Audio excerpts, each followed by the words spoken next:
Titre: Pourquoi Dieu t'impose le silence? La nuit obscure de Sainte Faustine. 0 minute, 0 seconde, à 0 minute, 20 secondes. La question désespérée. As-tu déjà hurlé dans le vide pour que seul l'écho te revienne? T'es-tu déjà agenouillé en prière, déversant ton cœur, tes larmes et tes peurs les plus profondes, espérant une vague de paix ou un signe de réconfort pour te retrouver face à un mur de silence absolu et étouffant? On a l'impression que le ciel s'est transformé en airain. Tu frappes, mais la porte reste close. Tu demandes, mais la réponse est un néant assourdissant. Et dans ce silence glacial, une pensée terrifiante commence à murmurer au fond de ton esprit. C'est la pensée qui te tient éveillé à 3 heures du matin. Elle murmure, et s'il n'écoutait pas? Et si j'avais fait quelque chose de si mal, de si irréparable, que Dieu m'ait finalement tourné le dos? Et si j'étais abandonné? Le sanctuaire de la confiance.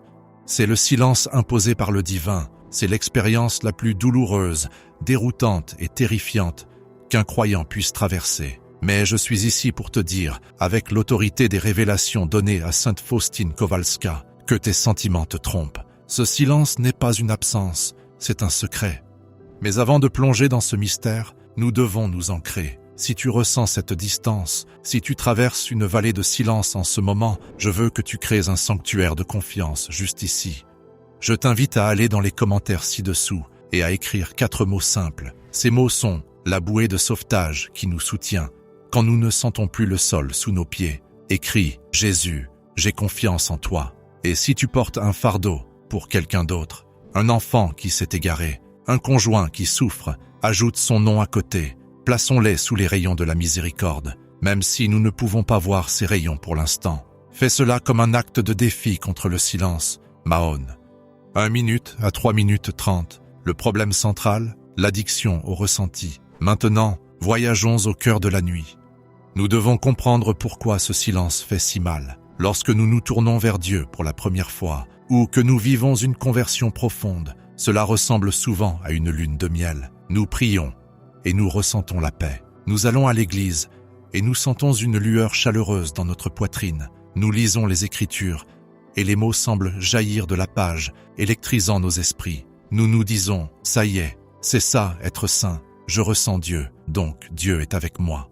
Nous assimilons le fait de ressentir Dieu à celui de posséder Dieu. Nous devenons accros à la douceur spirituelle. Nous commençons à aimer la paix que Dieu donne, plutôt que le Dieu qui donne la paix. Nous sommes comme des enfants qui aiment leurs parents parce qu'ils leur donnent des bonbons, non parce qu'ils sont leurs parents, puis inévitablement les bonbons sont retirés.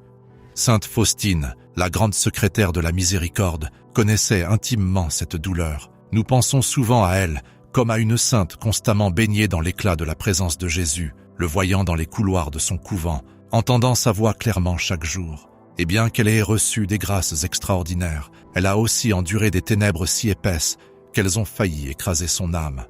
Dans son journal, plus précisément dans les passages numérotés de 77 à 98, elle documente une catastrophe spirituelle qui reflète exactement ce que tu ressens peut-être aujourd'hui. Imagine son état. Elle avait tout abandonné pour suivre Jésus. Elle était entrée au couvent, avait prononcé ses vœux et ne cherchait que sa volonté. Elle s'attendait à l'union, elle s'attendait à la lumière. Mais alors les lumières se sont éteintes. 3 minutes 30 à 6 minutes. La première rencontre, la vision de l'abîme. Faustine décrit un état où son esprit s'est obscurci. Les vérités de la foi, qui lui procuraient autrefois tant de joie, lui sont devenues absurdes. Elle regardait l'Eucharistie et ne ressentait rien. Elle regardait la croix et ne ressentait que le désespoir. Mais cela allait plus loin qu'un simple manque de sentiment. Une terrible conviction s'est installée dans son âme. Elle a commencé à croire qu'elle était rejetée par Dieu. Elle écrit qu'elle avait l'impression d'être déjà en enfer. Elle sentait que chaque péché qu'elle avait commis était une montagne impossible à déplacer. Elle sentait que Dieu la regardait, non pas avec amour, mais avec colère, ou pire, avec une indifférence totale. Elle écrit « Mon âme était dans l'angoisse. J'essayais de crier, mais je n'avais plus de voix. Je voulais courir vers Jésus, mais mes pieds étaient de plomb. » C'est la crise. C'est là que beaucoup d'entre nous abandonnent. Nous arrêtons de prier parce que ça ne marche pas. Nous arrêtons d'aller à la messe parce que je n'en retire rien. Nous en concluons que Dieu est un mythe ou qu'il est un tyran qui ne s'en soucie pas. Mais Faustine n'a pas fui. Elle est restée dans le feu. Elle a enduré la conviction terrifiante qu'elle était damnée, et parce qu'elle est restée, Jésus a fini par lever le voile et lui a révélé la vérité choquante de ce qui se passait réellement durant ce silence. Écoute attentivement, car c'est le point de bascule de ta vie spirituelle. Après une longue période de cette désolation écrasante, où Faustine se sentait entièrement seule, Jésus lui est soudainement apparu. Il n'est pas apparu avec le tonnerre ou les éclairs.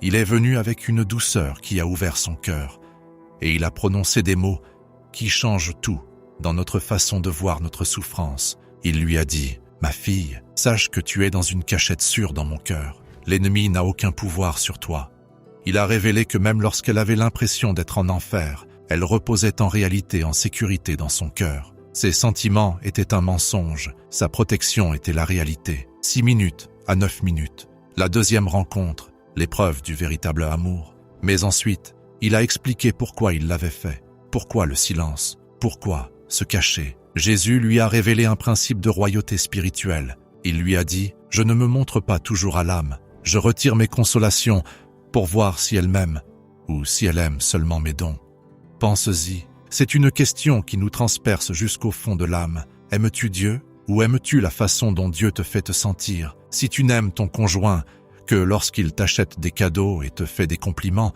mais que tu l'abandonnes lorsqu'il est malade ou silencieux, l'aimes-tu vraiment? Ou aimes-tu ce qu'il fait pour toi? Jésus construit avec toi une relation qui n'est pas basée sur une transaction.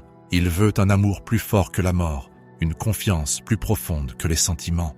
Sainte Faustine relate une vision qui illustre cela parfaitement. Elle a vu que lorsqu'une âme est dans la lumière, que la prière est facile et que les bénédictions coulent à flot, l'âme marche avec Jésus, comme un enfant tenant la main d'un parent. C'est facile, c'est sûr, mais quand les ténèbres arrivent, quand le silence imposé commence, Jésus ne part pas, il s'approche encore plus.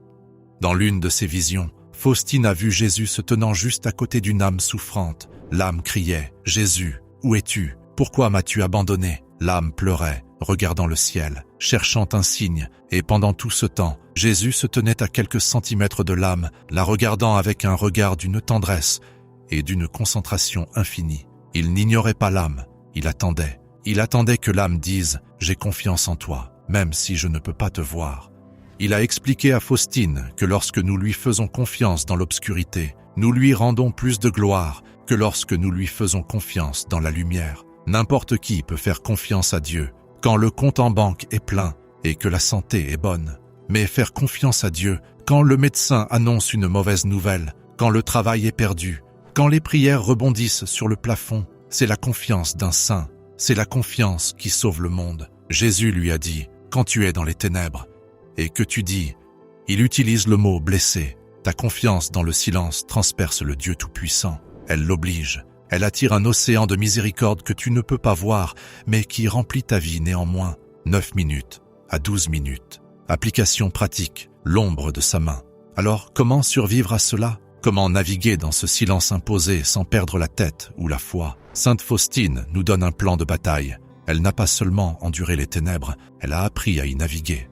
Premièrement, elle a réalisé que les sentiments ne sont pas des faits. C'est la leçon la plus importante que tu puisses apprendre aujourd'hui. Ton sentiment d'abandon est un état psychologique et spirituel, mais ce n'est pas une réalité théologique. Dieu a promis, je ne te quitterai jamais ni ne t'abandonnerai. Dieu ne peut pas mentir. Donc, si tu te sens abandonné, tes sentiments mentent.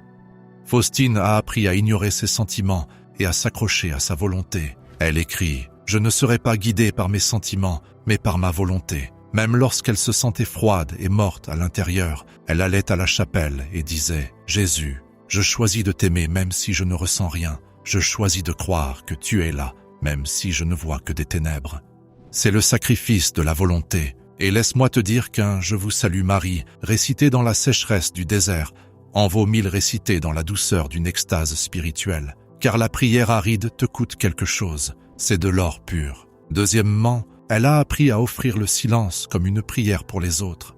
Il y eut un moment où la douleur du silence était si grande que Faustine voulait s'effondrer. Mais alors, elle a réalisé quelque chose de profond. Elle a réalisé qu'il y avait des âmes là-bas, des pécheurs, des mourants, des gens dans un véritable désespoir qui sont vraiment séparés de Dieu. Elle a réalisé qu'en endurant ce sentiment de séparation, elle participait à la passion du Christ sur la croix. Rappelle-toi quand Jésus s'est écrié « Mon Dieu, pourquoi m'as-tu abandonné ?» Il a senti le silence aussi. Il a senti l'abandon. Quand tu ressens cela, tu n'es pas loin de Jésus. Tu fais en réalité l'expérience d'une parcelle de son agonie sur la croix. Tu es plus proche de lui que jamais. 12 minutes à 15 minutes, la promesse finale, la cachette. Il y a une troisième rencontre, peut-être la plus belle de toutes, qui scelle cette promesse. Vers la fin d'une longue période de ténèbres, Faustine était épuisée. Elle sentait qu'elle ne pouvait plus continuer, et soudain la présence de Dieu a jailli sur elle comme une rupture de barrage. Le silence s'est brisé. L'amour de Dieu a inondé son âme avec une telle intensité qu'elle a cru mourir de joie. Et Jésus lui a dit des mots qui devraient être gravés dans les fondations de ta vie. « Mon enfant, tu n'as pas été seul. J'étais avec toi à chaque instant de ta souffrance. Je me battais pour toi. Je te tenais. Les ténèbres n'étaient que l'ombre de ma main qui te protégeait. Pense à cette image, l'ombre de sa main. Quand un parent veut protéger un petit oiseau ou la flamme d'une bougie du vent, il place ses mains en coupe autour. À l'intérieur des mains jointes, il fait sombre, c'est silencieux. L'oiseau ne peut pas voir le monde extérieur. Il peut penser qu'il est piégé, mais en réalité, il est protégé. Les ténèbres dans lesquelles tu te trouves en ce moment, c'est l'ombre de la main de Dieu qui t'enveloppe. Il te protège des vents de l'orgueil, des pièges du diable, des distractions du monde. Il t'a enfermé dans les ténèbres pour que tu puisses apprendre à écouter les battements de son cœur, qui ne peuvent être entendus que dans le silence. Il étire la capacité de ton âme. Une petite tasse ne peut contenir qu'une petite quantité d'eau. Dieu veut verser l'océan de sa miséricorde en toi, mais tu es trop petit. Alors, par l'épreuve du silence, il t'étire. Il creuse une caverne dans ton âme par le désir. Plus tu te languis de lui, plus tu lui fais de la place. Ne gaspille pas ce temps de silence. Ne le fuis pas. Ne le remplis pas de bruit, de distraction ou de péché juste pour ressentir quelque chose. Tiens bon. Quand tu te réveilleras demain et que tu sentiras la lourdeur, dis « Jésus, merci pour cette croix, je la porterai avec toi ». Quand tu pries et que tu ne ressens rien, dis « Jésus, je t'aime sans preuve, j'ai confiance en toi sans signe ». C'est la foi qui déplace les montagnes, c'est la foi qui a sauvé Sainte Faustine, et c'est la foi qui te sauvera. Tu n'es pas abandonné, tu es en train d'être perfectionné, tu n'es pas ignoré, tu es observé avec un amour brûlant et jaloux. Le silence prendra fin, l'aube viendra, et quand elle viendra, tu réaliseras que la nuit n'était pas vide, la nuit était pleine de Dieu. Mon cher ami, ne laisse pas le diable murmurer que tu es perdu, tu es trouvé, tu es tenu, tu es aimé au-delà de toute mesure. Fais confiance au silence, car c'est dans le silence que le Maître parle le plus clairement au cœur, qui est assez courageux pour écouter. Jésus, j'ai confiance en toi.